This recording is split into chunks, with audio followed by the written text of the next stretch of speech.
Welcome students. Study at the Uttarakhand के online platform में आपका स्वागत है। आज हम लोग क्लास लेकर चल रहे हैं पर्यावरण एवं पारिस्थितिकी।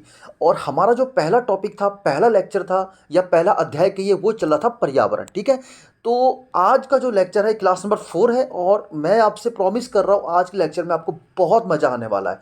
इसका दो कारण है। पहला कारण कि आज तो हमारा पर्यावरण का जो पहला अध्याय है वो समाप्त हो जाएगा, मतलब पर्यावरण संबंधी हमारे सारे प्रश्न हो जाएंगे। दूसरा जो मज़ेदार बात है कि इसमें आज के सेशन में बहुत अच्छे प्रश्न हैं, बहुत अच्छे इंटरेस्टिंग प्रश्न हैं। आप सच में आप देख के बड़ा आपको मजा आएगा। जैसे आपको मैं स्टार्टिंग में झलकी दिखाता हूँ क्वेश्चंस की। जैसे ये प्रश्न है, ये मुझे आज के सेशन का सबसे अच्छा प्रश्न लगा कि ग्रीन वॉश किसको इंगित करता है। ये एग्जाम में आया वो प्रश्न है, ग्रीन वॉश किसको इंगित करता है। ठीक है, करेंगे इसको। इसी प्रकार ये देखिए, हरित ग्रह, कृषि ग्रह, और एक क्वेश्चन मुझे और बड़ा अच्छा लगा। ठीक है, एक क्वेश्चन मुझे और बड़ा अच्छा लगा। जैसे ये यूपी पीसीएस स्पेशल मेंस 2004 का प्रश्न है। इसमें ये पूछा गया कि पर्यावरण संतुलन के संरक्षण से संबंधित है। तो अभी इनको क्वेश्चन करते हैं क्या करके। तो ठीक है, आज की क्लास स्टार्ट करते हैं हम लोग। तो आज के सेशन का पहला प्रश्न लेके चलते हैं। अब पहले कुछ प्रश्न आएंगे अधिनियम से संबंधित, 3 या 4 प्रश्न है। उसके बाद हमारा सीधे आ जाएंगे परीक्षा उपयोगी जो पर्यावरण संबंधित प्रश्न है, उसको हम समिंग अप करके पर्यावरण को हम समाप्त कर देंगे। पर्यावरण संरक्षण अधिनियम कब पारित हुआ था। ठीक है, पर्यावरण संरक्षण अधिनियम कब पारित हुआ था। अगर किसी की डेट ऑफ बर्थ 1986 है तो याद रख सकते हैं 1986 में पर्यावरण संरक्षण अधिनियम पारित हुआ था। और पर्यावरण संरक्षण अधिनियम कब पारित हुआ, जब 1972 में, ठीक है, 1972 में स्टॉकहोम में सम्मेलन हुआ था। तो उसके जो समिंग अप हुआ था, उसकी जो मीटिंग हुई थी, उसको उद्देश्यों को क्रियान्वित करने के लिए 1986 में भारत में पहली बार पर्यावरण अधिनियम बना था। तो आप इसको याद रख सकते हैं। इसके साथ एक फैक्ट और है, वो मैं अभी नहीं बताना चाहता, वो अभी क्वेश्चन आएगा तब आपको बता के चलूंगा। ठीक है, अगला देखते हैं। पर्यावरण सुरक्षा अधिनियम ईपीए को अन्य किस नाम से जाना जाता है, यही मैं फैक्ट अभी आपसे बताना चाह रहा था। बहुत अच्छा प्रश्न है, एक और बहुत बेहतरीन प्रश्न है आपके सामने। अब आप सोच रहे होंगे सर 1 से लेकर 7वें प्रश्न में कैसे जंप कर दिया। ठीक है, तो 1 से लेकर जो बीच के प्रश्न है, जैसे 2, 3, 4, 5, वो सारे 1986 ही पूछा गया है। वो हर एग्जाम में, मतलब एक एग्जाम में नहीं, जैसे ये एग्जाम में क्वेश्चन आया हुआ था यूपी यूडीए वाले एग्जाम में, तो वो 1986 वाला जो प्रश्न है ना, ये यूपी पी से 2014 का भी है, 2021 में भी पूछा गया है।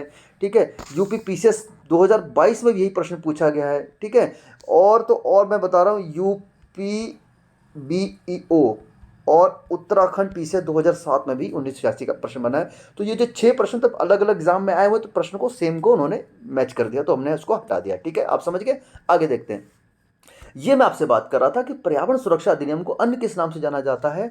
तो पर्यावरण सुरक्षा अधिनियम को जाना जाता है छाता विधान के नाम से, अम्ब्रेला लेजिस्लेशन के नाम से जाना जाता है। ठीक है, इसको आप याद रखेंगे, वेरी वेरी इंपॉर्टेंट क्वेश्चन है, एग्जाम में बन सकता है। देखिए, पर्यावरण परीक्षण एवं संरक्षण हेतु भारत में 1986 में अधिनियम पारित हुआ था। इसे छाता विधान के रूप में जाना जाता है।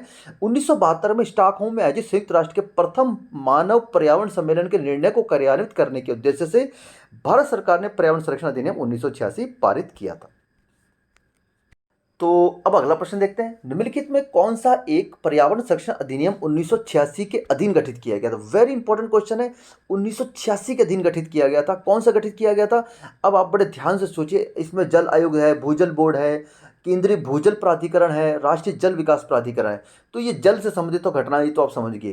तो इसमें जो धारा 3/3 थी, तो उसमें भूजल संसाधनों के विकास एवं प्रबंधनों को नियमित करने के लिए, नियंत्रित करने के लिए जो गठन किया गया था, वो किया गया था केंद्रीय भूजल प्राधिकरण। इसको आप याद रख के चलेंगे, वेरी मोस्ट इंपॉर्टेंट क्वेश्चन। ठीक है, अगला क्वेश्चन हम लोग देखते हैं। ये मैं आपसे डिस्कस कर रहा हूँ, मुझे बहुत अच्छा प्रश्न लगा ये वाला। निम्नलिखित में कौन पर्यावरण संतुलन के संरक्षण से संबंधित है। ठीक है, क्या क्या संबंधित है। वन नीति बिल्कुल सही है। पर्यावरण सुरक्षा अधिनियम 1986 बिल्कुल ठीक है। औद्योगिक नीति भी जो बनती है वो भी पर्यावरण के जो मानकों होती है उनके आधार पर बनती है। ऐसा नहीं कि आप कहीं भी उद्योग लगा सकते हैं। ठीक है, और शिक्षा नीति भी पर्यावरण के आधार पर ही बनाई जाती है। ठीक है, इसको आप याद रखिएगा। ठीक है, और इसमें आपके चारों के चारों ऑप्शन आपके ठीक हो जाएंगे। ठीक है, नेक्स्ट क्वेश्चन देखते हैं। एनजीटी का पूरा नाम क्या है? ये आपका मेंस में क्वेश्चन बहुत बार बनता है। एनजीटी के कार्य, ठीक है, और उनके गठन का उद्देश्य, ठीक है, और वर्तमान में उसकी रिलेवेंसी या वर्तमान में उसका औचित्य जो पूछा जाता है मेंस के पॉइंट ऑफ व्यू से, वो क्या है? ठीक है, तो हम इसमें देख लेते हैं नेशनल ग्रीन ट्रिब्यूनल, जो हम पहले भी इसको पढ़ चुके हैं। ठीक, राष्ट्रीय हरित अधिकरण की स्थापना भारत में कब की गई थी? 18 अक्टूबर 2010। ठीक है, और इसके द्वारा पर्यावरण संरक्षण एवं वन एवं अन्य प्राकृतिक संसाधनों से संबंधित मामलों का निपटारा किया जाता है, याद रख के चलेंगे। अगला क्वेश्चन देखते हैं। ये अच्छा है क्वेश्चन, यूपीएससी का प्रश्न है, हम इसको लेके चलते हैं। ठीक, राष्ट्रीय हरित अधिनियम 2010 में भारतीय संविधान के निम्नलिखित में कौन सा प्रावधान के अनुरूप अधिनियमित हुआ था या हुए थे? ठीक है, तो क्या क्या हुआ था वो देख लेते हैं, इसको थोड़ा सा जूम कर लेते हैं। पहला, स्वस्थ पर्यावरण के अधिकार के अनुरूप जो अनुच्छेद 21 के अंतर्गत जीवन के अधिकार का अंग माना जाता है। ठीक है, तो ये बिल्कुल सही हो जाएगा। ओके, ये बिल्कुल ठीक है। अगला क्या है? अनुच्छेद 275 एक के अंतर्गत अनुसूचित जातियों के कल्याण हेतु अनुसूचित क्षेत्रों में प्रशासन का स्तर बढ़ाने के लिए प्रावधानित अनुदान के अनुरूप नहीं, इसका कोई इसके तात्पर्य नहीं है। ठीक है, तो ये ऑप्शन गलत हो जाएगा। और अनुच्छेद 243 ए के अंतर्गत उल्लिखित ग्राम सभा की शक्तियों के और कार्यों के अनुरूप ये भी गलत हो जाएगा। ठीक है, तो खाली हमारा जो ऑप्शन है ये ठीक है कि जो जीवन जीने का अधिकार है, स्वस्थ पर्यावरण का अधिकार है, उसके अनुरूप राष्ट्रीय हरित अधिनियम का गठन किया गया, जिससे पर्यावरण संबंधी मामलों का निपटारा किया जा सके। यहाँ तक आपको क्लियर हो गया। अगला क्वेश्चन देखते हैं, फिर से एक बार क्वेश्चन है, राष्ट्रीय हरित अधिकरण एनजीटी किस प्रकार केंद्रीय प्रदूषण नियंत्रण बोर्ड सीबी से भिन्न है? ठीक है, तो किस प्रकार भिन्न है, तो ये देख लेते हैं। पहला, एनजीटी का गठन एक अधिनियम के द्वारा किया गया, जबकि सीपीसीबी का गठन सरकार के कार्यपालक आदेश द्वारा किया गया। नहीं, जो इन दोनों का जो गठन है ना, ये भी आपका एक संवैधानिक सांविधिक संगठन है। इसका भी क्या गठन किया गया? संवैधानिक नहीं, सांविधिक मतलब विधिक के द्वारा बनाया गया भी संगठन है सीपीसीबी भी। ठीक है, एनजीटी तो है ही अधिनियम के द्वारा, ये भी है। ठीक है, तो ये ऑप्शन हमारा गलत हो जाएगा। ठीक है, ध्यान से चलिएगा। ठीक है, यूपीएससी का प्रश्न है। अगला, एनजीटी पर्यावरणीय न्याय उपलब्ध कराता है और उच्चतर न्यायालयों में मुकदमों के भार को कम करने में सहायता देता है, जबकि सीपीसीबी झरनों कुओं की सफाई को प्रोत्साहित करता है, देश में वायु की गुणवत्ता में सुधार लाने का लक्ष्य रखता है, मतलब प्रदूषण नियंत्रण बोर्ड ये कार्य करता है। बिल्कुल ठीक है, तो हमारा ऑप्शन केवल बी ठीक हो जाएगा। आप समझ रहे हैं? आगे देखते हैं। निम्नलिखित दो वाक्यांश दिए हैं और इनको हमें कथन और कारण के रूप में इनको सेलेक्ट करना है। देखते हैं क्या है। अब ये जो हमारे क्वेश्चन आ गए हैं, ये हमारे परीक्षा उपयोगी प्रश्न है, जिसे हम पर्यावरण को क्लोज कर रहे हैं। जो पर्यावरण का हमारा टॉपिक या अध्याय चल रहा था, उसको हम क्लोज करने की तरफ बढ़ रहे हैं। ठीक है, और आज की क्लास के बाद हमारा पर्यावरण वाला जो चैप्टर था खत्म हो जाएगा। फिर हम नेक्स्ट चैप्टर में क्या पढ़ेंगे? परिस्थितिकी पढ़ेंगे। ठीक है, इस तरह ज़्यादा नहीं क्लासेस लगेंगी, हमारे सारा ये कंप्लीट हो जाएगा। ठीक है, पहला क्या है? प्राकृतिक वनस्पति जलवायु का सही सूचकांक है। बिल्कुल सही बात है। ठीक है, वनस्पति ही जलवायु का सही सूचकांक है। ठीक है, और फिर आगे बढ़ते हैं। जलप्रिय पौधे आर्द्र जलवायु में पाए जाते हैं। ठीक है, जल वाले पौधे, जलप्रिय पौधे आर्द्र जलवायु में पाए जाते हैं। ऑब्वियसली बात है, विषुवत रेखा का जो क्षेत्र है वहाँ पर गर्म और आर्द्र जलवायु पाई जाती है। वहाँ पर बहुत ज़्यादा सदाबहार वन पाए जाते हैं, जैसे ब्राज़ील वाले क्षेत्र में आपका सेल्वास हो गया। ठीक है, कांगो, जायरे, इस क्षेत्र में आपका विषुवत वन पाए जाते हैं। इंडोनेशिया के क्षेत्र में पाए जाते हैं। ठीक है, तो उनमें ये जलप्रिय होता है। तो ऑप्शन हमारा भी कारण कथन भी ठीक है और उसका कारण भी सही है। उम्मीद करता हूँ आपको समझ आ गया। इको मार्क उन प्राकृतिक उत्पादों को दिया जाता है। ठीक है, आजकल हर प्रोडक्ट में ना इको मार्क का आपका मार्क आवश्यक होता है कि इस पदार्थ को बनाने के लिए किसी भी प्रकार की पर्यावरण क्षति नहीं की गई है या मानकों के अनुरूप की गई है, तो वो मानक पूर्ण करके ही क्षति की गई है तो की गई होगी। ठीक है, तो इसे क्या कहा जाता है? पर्यावरण के लिए मैत्रीपूर्ण हो। ठीक है, आगे देखते हैं। इको मार्क प्रतीक निम्नलिखित किससे संबंधित है? पर्यावरण के सुरक्षित सामग्री से। बिल्कुल ठीक है, आगे देखते हैं। वर्ष 1962 में प्रकाशित पुस्तक साइलेंट स्प्रिंग, जिससे विश्व के पर्यावरणीय आंदोलन को गति मिली थी, ये इसके लेखक कौन है? ठीक है, तो 1962 का जो साइलेंट स्प्रिंग जो पुस्तक लिखी गई थी, इसके बाद से ही क्या हो गया, जैसे 1972 में स्टॉकहोम का सम्मेलन आयोजित किया गया था। ठीक है, तो इसके रचयिता कौन थे? तो इसके रचयिता थे रेचल कार्सन। ठीक है, एक बहुत ही जीव वैज्ञानिक और पर्यावरणविद थे। ठीक है, और इनकी पुस्तक 1962 में प्रकाशित हुई थी, तो ये हो जाएंगे रेचल कार्सन। ठीक हो गया। अगला क्वेश्चन देखते हैं। नगरीकरण एवं औद्योगिकरण हानिकारक है, तो आप आराम से आप इसको देख सकते हैं। ठीक है, तो किस लिए हानिकारक है? तो इन सभी कारणों के लिए, ठीक है। संतुलित विकास के लिए भी हानिकारक है, पर्यावरण पारिस्थितिकी के लिए हानिकारक है, जैव विविधता के संरक्षण के लिए भी हानिकारक है। तो उपयुक्त सभी के लिए औद्योगिक नगरीकरण औद्योगिक हानिकारक है। हरित विकास ग्रीन डेवलपमेंट के लेखक कौन है? वेरी इंपॉर्टेंट है, इन बुक्स कभी कभी एग्जाम में पूछी आ जाती है। WM एडम्स ये इसके लेखक हो जाएंगे। प्राकृतिक कृषि का अन्वेषक है, ठीक है। जो प्राकृतिक कृषि का अन्वेषक कहा जाता है, ठीक है, तो ये कहा जाता है मसानोबु फुफुकुआ, ठीक है। तो एक मसानोबु फुफुकुआ है, ये प्राकृतिक कृषि के इनको जनक कहा जाता है। हो गए। पर्यावरण संरक्षण के लिए ग्रीन आर्मी को किसने प्रारंभ किया था? तो ग्रीन आर्मी को लॉन्च करने वाला ऑस्ट्रेलिया था। अगला देखते हैं, 20वीं सदी के 80 के दशक के मध्य के नकारात्मक पक्षों पर विस्तार से चर्चा की गई। निम्नलिखित में कौन सा उनमें महत्वपूर्ण नहीं था? ठीक है, 20वीं सदी के 80 के दशक में, ठीक है, 1980 की बात कर रहा है, ठीक है, 20वीं सदी मतलब 1980 के दशक में, ठीक है। क्या शामिल नहीं था? ठीक है, तो इनमें जो शामिल नहीं था वो था, एक था प्राकृतिक संसाधनों का क्षरण, पर्यावरण प्रदूषण, इन सब जाति की बातें की, जनसामान्य विस्थापन एवं पुनर्वास, राजनीति का विकास के लिए कोई चर्चा नहीं करेगी। तो ऑप्शन सी हमारा सही हो जाएगा, ठीक है। आगे बढ़ जाते हैं नेक्स्ट क्वेश्चन की तरफ। ग्रीन वॉश इंगित करता है, मुझे बहुत अच्छा प्रश्न लगा आज की ये सेशन का, ठीक है। तो ग्रीन वॉश किसको इंगित करता है? अगर आप झूठी रूप से या प्रभाव व्यक्त करना कि कंपनी का उत्पाद परिस्थिति के अनुकूल है और पर्यावरण के उपयुक्त है, मतलब पर्यावरण संरक्षण का झूठा वादा करना, ये ग्रीन वॉश को इंगित करता है, ठीक है। अगला क्वेश्चन, निम्नलिखित में ग्रीन वॉशिंग का सर्वोत्तम वर्ण है? यह है मिथ्या रूप से प्रभाव व्यक्त करना कि कंपनी का उत्पाद परिस्थिति के अनुकूल, इको फ्रेंडली और पर्यावरण रूप से उपयुक्त है, ठीक है। अगला क्वेश्चन, भारत के निम्नलिखित राज्यों में किसने हाल ही में, ये पुराना प्रश्न है, ठीक है, पुराना प्रश्न है, फिर ये चलिए कोई बात नहीं, हम ले लेते हैं, ग्रीन हाउस फार्मिंग प्रारंभ करी थी, ठीक है।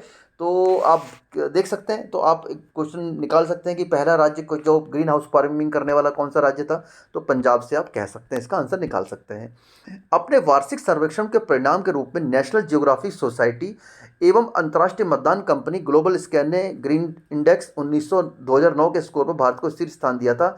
वह स्कोर क्या था? ठीक है, तो ये पुराना क्वेश्चन है, प्रश्न ये पुराना है, ठीक है। तो अभी एक दो काम कर सकते हैं, या तो आप इसको स्किप कर सकते हैं, या फिर भी अगर आपका इसका आंसर जानना चाहते हैं तो इसका आंसर क्या है कि यह विभिन्न देशों में पर्यावरणीय रूप से धारणीय उपभोक्ता व्यवहार का मापक है, ठीक है। तो इसके दो कारण हैं आपको याद रखने के। पहले तो कारण, पहली बार भारत को 2009 में ये शीर्ष स्थान दिया गया था, उसके बाद भारत को कभी ये शीर्ष स्थान नहीं मिला है। तो ये पूछा जा सकता है कब पहली बार शीर्ष स्थान मिला था? 2009 में। किस वजह से दिया गया? तो या इस वजह से दिया गया। तो इस वजह से आप इसको याद रख सकते हैं, ठीक है। ये बहुत आसान प्रश्न है, कई बार एग्जाम में पूछा जाता है। अब शायद चांस कमी है। विश्व पर्यावरण दिवस जिस तारीख को मनाया जाता है तो 5 जून को मनाया जाता है, ठीक है।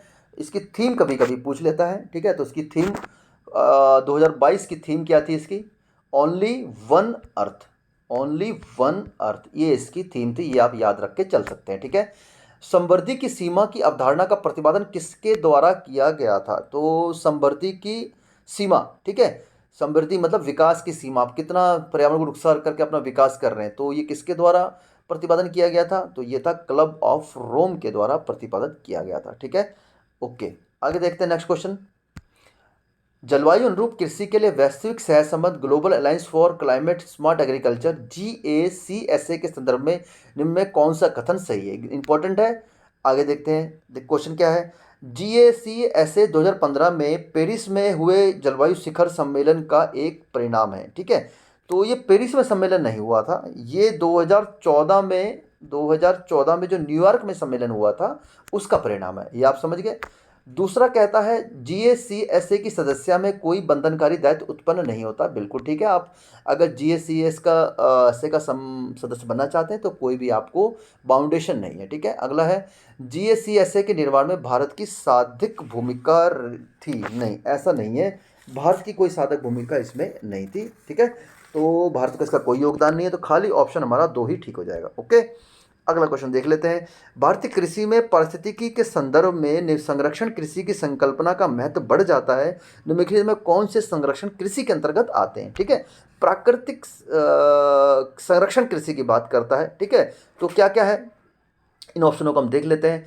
एक धान्य कृषि पद्धति का परिहार, ये तो गलत है, ठीक है। न्यूनतम जोत को अपनाना, बिल्कुल ठीक है। बागानी फसलों की खेती का परिहार, ठीक है, ये भी गलत, ठीक है, कि हम बागानी का परिहार मतलब कम करना, बहुत कम करते हैं। और सॉरी, ये ये नहीं, ये सही नहीं होगा, माफ़ कीजिएगा। बागानी खेतों का परिहार, ये गलत हो जाएगा। मृदा धरातल को ढकने के लिए फसल अवशिष्ट का उपयोग, ये सही है, ठीक है। और स्थानिक एवं कालिक फसल अनुकरण परिवर्तनों आवर्तनों को अपनाना, ये भी सही है, ठीक है।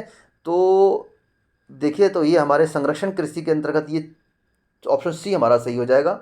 न्यूनतम जोत को अपनाना, ठीक है। मृदा धरातल को ढकने के लिए फसल अवशिष्ट का उपयोग करना, स्थानिक एवं कालिक फसल अनुकरण फसलों का आवर्तन को अपनाना, ये हमारे ऑप्शन ठीक हो जाएंगे, ऑप्शन सी, ठीक है। अगला प्रश्न देख लेते हैं। अधोलिखित कथनों पर विचार करिए। कथन क्या है? भारत एक नगरीय जनाधिक्य वाले देश का उदाहरण है, ठीक है। तो भारत एक नगरीय देश नहीं है, भारत गाँवों का देश है, या आज भी भारत गाँव का देश कहा जाता है, ठीक है। तो भारत की जो आबादी है उसमें लगभग 68% लोग गाँव में रहते हैं, बाकी 31% लोग, 31 या 32% लोग शहरों में रहते हैं, ठीक है। दूसरा, भारत के अधिकांश बड़े नगरों में पर्याप्त अवस्थापना का अभाव है, ठीक है। तो ऑब्वियसली बात है, बड़े नगरों में स्थान बहुत ज़्यादा कंजस्टेड हो चुके हैं, ठीक है, अवस्थापना का अभाव है ही है, ठीक है। तो ये हमारा ऑप्शन डी हमारा ठीक हो जाएगा। कथन ए गलत है, कारण आर सही है, ठीक है। अगला क्वेश्चन हम देख लेते हैं। निम्नलिखित में किस एक को छोड़कर बाकी सभी देश की प्राकृतिक पूंजी में सम्मिलित किए जाते हैं, ठीक है। किस एक को छोड़कर बाकी सभी देश की प्राकृतिक पूंजी में सम्मिलित किए जाते हैं, ठीक है। देश की प्राकृतिक पूंजी में क्या सम्मिलित किया जाता है? खाली एक चीज़ में सम्मिलित नहीं किया जाता, वो है सड़कें। बाकी वन, जल, खनिज, ये सब प्राकृतिक पूंजी में सम्मिलित किए जाते हैं। और आज के सेशन का लास्ट प्रश्न है, निम्नलिखित में कौन सा स्मार्ट नगर विकास का लक्ष्य नहीं है, ठीक है। तो स्मार्ट शहर बनाए जा रहे हैं मोदी गवर्नमेंट के द्वारा, ठीक है। तो इसका लक्ष्य क्या नहीं है? तो अच्छा शासन, ठीक है। स्वच्छ हरित नगर, ये भी ठीक है, ओके। और ये भी ठीक है, ये भी ठीक है। जीवन की गुणवत्ता का स्थिरीकरण, ये इसका लक्ष्य नहीं है, ठीक है। और सुव्यवस्थित स्मार्ट गतिशीलता, ये हो जाएगा, ठीक है। तो हमारा ये ऑप्शन सी सही हो जाएगा। इस प्रकार हम लोगों ने आज के सेशन में पूरा हमने कंप्लीट कर लिया है, ठीक है। हम लोगों ने आज के सेशन में पर्यावरण संबंधी अधिनियम कवर किए हैं, ठीक है। पर्यावरण संबंधी अधिनियम कवर कर लिया, परीक्षा उपयोगी महत्वपूर्ण प्रश्न आपने देखे हैं, ठीक है। तो आज ये हमारा पर्यावरण वाला टॉपिक समाप्त हो जाता है। नेक्स्ट में हम लोग परिस्थिति की तरफ आगे बढ़ जाएंगे। तो उम्मीद करता हूँ ये सेशन आपके लाभप्रद सिद्ध होगा। मॉर्निंग क्लास उत्तराखंड चल रही है और इवनिंग क्लास में पॉलिटी और इकोनॉमिक इन्वायरमेंटल चल रहा है, ठीक है। तो इसमें आप बने रहिए हमारे साथ। और प्लेलिस्ट आपकी अवेलेबल है, न्यू बैच के अकॉर्डिंग अवेलेबल है। 2023 के नाम से बैच है, चाहे उत्तराखंड न्यू बैच 2023, पर्यावरण बैच 2023 और पॉलिटी 2023। पुराने बैच भी हैं, अगर आप देखना चाहते हो तो पुराने बैचेस भी हैं, नए बैचेस के साथ पढ़ना चाहे तो और आपके लिए लाभप्रद सिद्ध हो सकता है। तो ठीक है, बने रहिए स्टडी एड उत्तराखंड के साथ। मिलते हैं नेक्स्ट वीडियो में, तब तक के लिए जय हिंद।